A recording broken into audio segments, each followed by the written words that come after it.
I'm just calling to say I am so troubled by the soul of mine.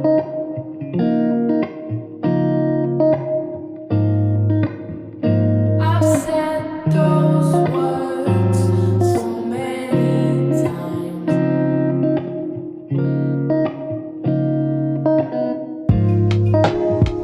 I need you. Hello, good morning mga kaigoy. So welcome back sa aking panibagong vlog. Itong araw na ito ay bumabiyahe ako papuntang San Fernando. So every weekend nagbiyahe ako pabalik sa San Fernando. At ito, konting update lang sa aking biyahe. At sana sabayan niyo ako at sa aking biyahe ngayon.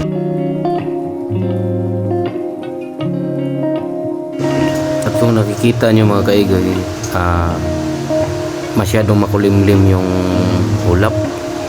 Siguro sa unahan ito baka umuulan na ito. At meron naman tayong dalang raincoat na wala namang problema. Kaso lang pag umuulan, kailangan talaga nating pumarada sa gilid ng kalsada para masuot yung raincoat natin.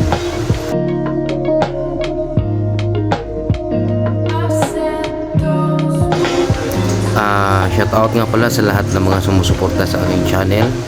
Salamat, maraming salamat po sa inyong lahat.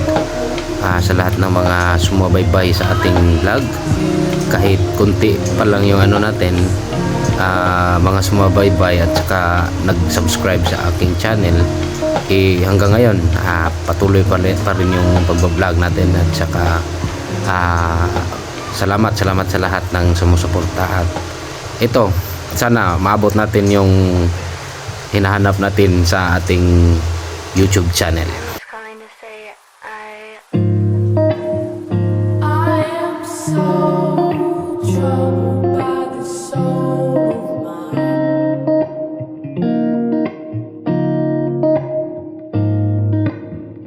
I've said those words so many times.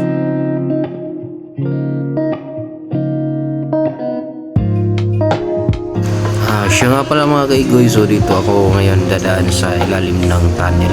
Kung napapansin nyo, kung sino yung nakapunta at nakadaan na dito, yung tunnel na to ay yung papunta ito sa sa Sisilix. Pag nagpas mo itong tunnel na ito, so Cebu City Tunnel papuntang Sisilix, so South Road hanggang sa SMC side pa lang. At saka shout out nga pala sa lahat ng mga taga Danau, and also to all Bita Gamaro. So happy advance 50 golden anniversary to Bita Gamaro. Mga kabro, mga kabrad, padayon lang ta. Continue lang yung ating pagtulong sa ating kapwa para ika-unlad ng ating samahan sa Bita Gamaro.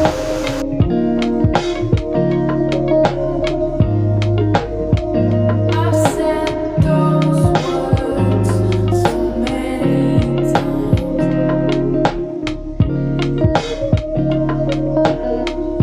At ito, nakikita na natin yung third bridge. Ito yung Sisilix.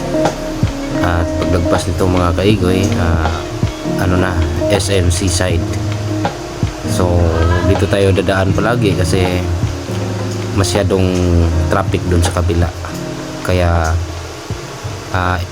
SRP talaga ako dadaan pag ako'y bumabalik na sa San Fernando, Cebu. I'm just calling to say I am so troubled. At kung napansin nyo mga kaigoy, ito palang Sisilix na bridge, company ko pala yung nagbibigay ng liwanag nito.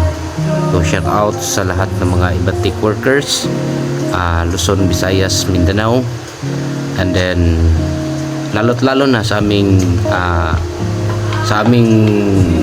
EHS manager Will Dinson, Ma'am Nains, shout out ninyo. And then sa one and only owner of Ibatik, Sir Ernie and Ma'am Agnes Abunda.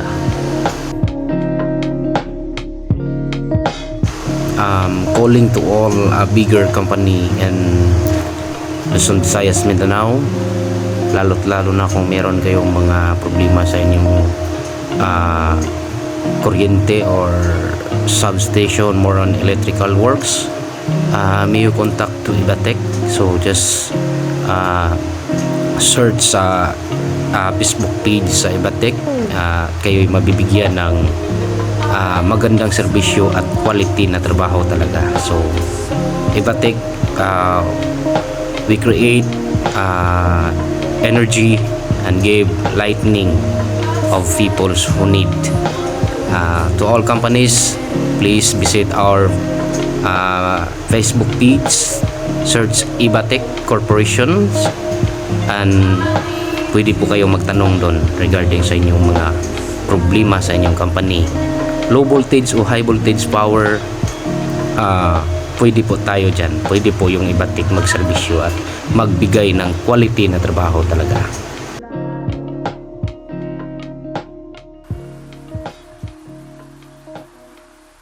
I'm just calling to say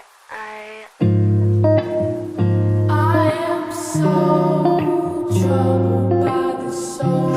Alright, so lumagpas na tayo sa SM Seaside. So ngayon, kung nakikita nyo or napansin nyo mga kaigo, yung dalawang tower na kulay blue, no? Yan pala yung No Star. Nasa SRP po tayo ngayon. At saka paglagpas nyan ay dadaanan naman natin yung El Corso.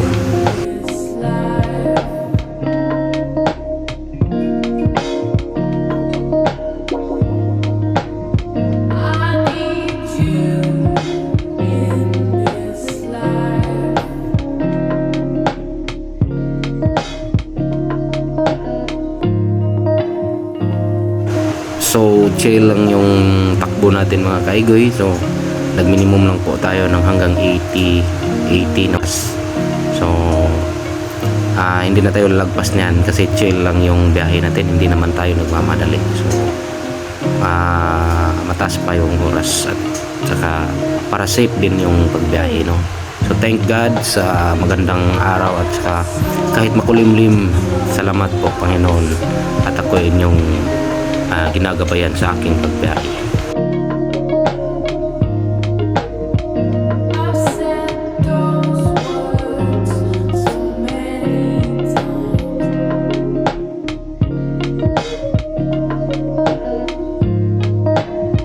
I need you in this life.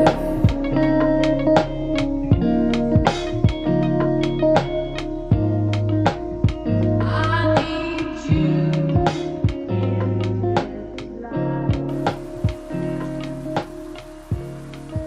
I'm just calling to say I am so troubled by the soul of mine.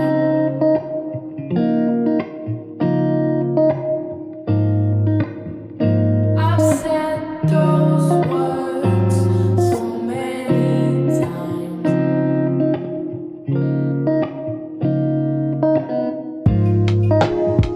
I need you in this life.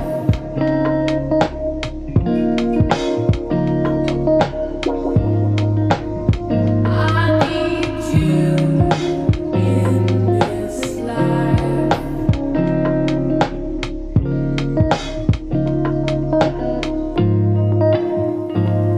So napipil ko na yung patak ng ulan mga kaigoy. So baka sa unahan ito, baka bigla itong lalakas. At okay lang naman kasi meron naman tayong raincoat na dala. So ito na, ang ganda ng biyahe. May ulan pa tayong dinadaanan ngayon. At chill lang at saka thank God pa rin kahit umuulan na.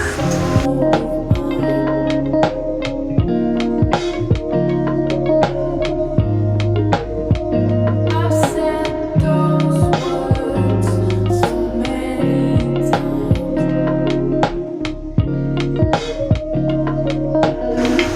At ito mga kaigoy ay masyadong lumalakas na yung ulan at nandito na ako ngayon sa SRP Gaisano, no? Malapit na ako sa SRP Gaisano. At ito mga kaigoy, bigla talagang lumakas yung ulan dito banda. So nandito pala yung ulan, kaya pala masyadong makulimlim kanina, kaya dito pala yung biglang paglakas ng buhos ng ulan. Yan, at nag-stop pa kami sa traffic light at ito, ang lakas na. So basang basa na ako mga kaigoy. Yan, no, bigla lang malakas talaga. So chill lang, at saka ganun pa rin, thanks God pa rin kahit ganitong ano ngayon, ganitong araw yung ating pagbiyahe, no? So kahit umulan at saka ang lakas ng ulan, at yan, ang lakas na talaga, at saka yun, no, yung babae panay sakay, tsaka bigla na naman babalik no? Yan, kasi naghanap yan ng masisilungan, at yan, maya maya babalik na naman, sasakay na naman yan sa kanyang kasama. So ako ngayon, hindi na madala kasi ang lakas na ng ulan. Kailangan ko ng kunin yung raincoat na nasa U-box, so na para malagay natin dito sa ibabaw ng kauling ng motor ko, para diretso na yung kuha. Yan, no? Kunin ko na, at yan, basang basa na talaga ako mga kaigoy, lakas ng ulan. So antayin natin na mag-go yung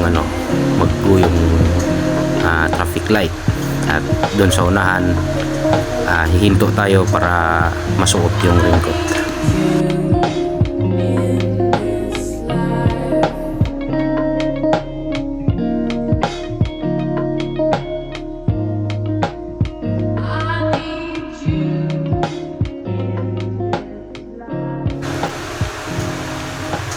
So hihinto muna ako mga kaigoy. So kailangan ko nang isuot yung raincoat kasi basang basa na talaga ako ng ulan. So drive safe talaga tayo ngayon kasi masyadong pangit yung kalsada, no? Madulas sa ulan. At saka shout out nga pala, at sana yung bagong mga subscribers natin, dapat makasubscribe na po kayo para ma-update kayo sa ating vlog, sa vlogger nga bugoy na si Igoy. Sana mag-subscribe yung mga hindi pa nakasubscribe. So salamat, at magandang araw sa ating lahat.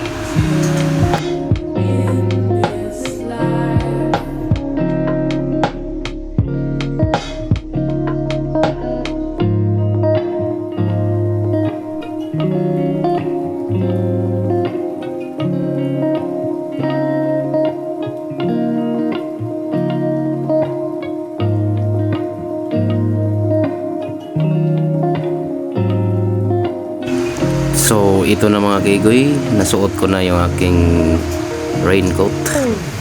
So ngayon ay okay na, hindi na tayo mabasa sa ulan, at to patuloy na yung pagbiyahe ko.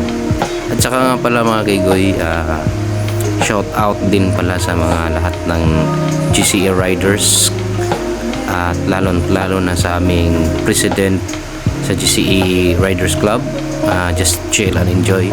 So si Boss Julius Cesar. So shout out ni mo Boss Julius Cesar, and also to all members of GCE Rider Club. So maraming salamat din sa lahat ng mga kasamahan ko sa GCE, no? Kasi kahit hindi ako masyado nakasama sa mga rides ngayong taon, at ako'y nagpapasalamat pa rin dahil solid po yung grupo namin sa GCE Riders Club. So yun, thanks God, kahit masyadong malakas yung ulan, at tayo'y gagabayan sa ating pagbiyahe ngayon. So salamat Panginoon, at maraming salamat din sa lahat ng mga nanood sa aking vlog or sa aking video. So more updates na lang, at saka sana mag-subscribe yung iba para ma-update.